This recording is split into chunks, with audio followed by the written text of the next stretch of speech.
Halo semua, jumpa lagi dalam Matematik Tambahan. Dalam video kali ini kita akan membincangkan pasal fungsi.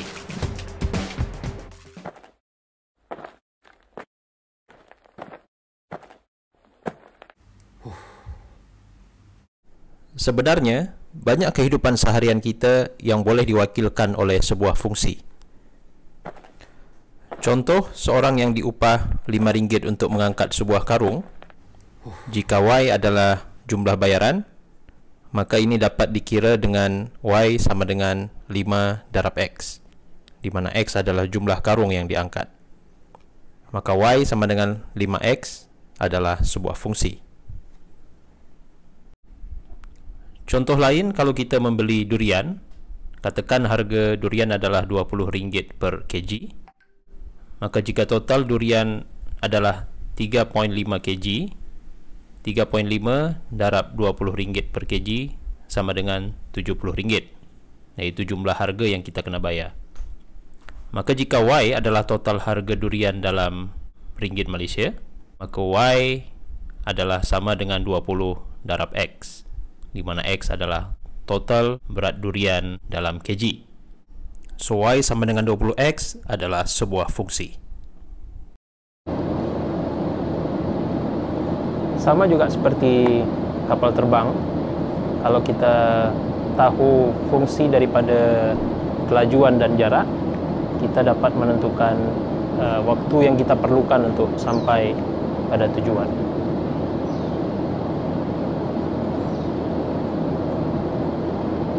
Pada tahun 1637, seorang ahli falsafah Perancis bernama René Descartes mengajukan sebuah idea bagaimana sebuah fungsi dapat diberikan secara visual melalui sebuah graf yang sekarang kita kenal sebagai coordinate Cartesian. So, apa sebenarnya graf Cartesian tersebut? Mari sama-sama kita dengarkan dari beliau sendiri. Monsieur Descartes. Merci, Monsieur Putra. Say you have a function y equals to half x to the power of 2. We can say x as the input and y is the output. If x is 0, then y is 0. If x is 1 and y is 0.5. If x is 2 and y is 2. And if x is 3 and y is 4.5.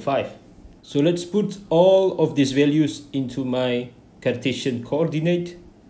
We can draw one horizontal line and a vertical line crossing each other. The horizontal line, we call it x-axis, and the vertical line, we call it y-axis. The intersection starts with 0 value. The values going right and going up all positive, and all values going left and going down are all negative. So let's first put the 0, 0 value. Both values are at the intersection. Secondly, we can put 1 at x and 0.5 at y. So then we have one intersection point. Then 2 at x and 2 at y. So we have another point. And last one, 3 at x and 4.5 at y. So we have another intersection point. Next, we can connect all these dots with the straight line, and this is what we have. A visual information that says if we increase the values of x, we're going to have the increasing value of y.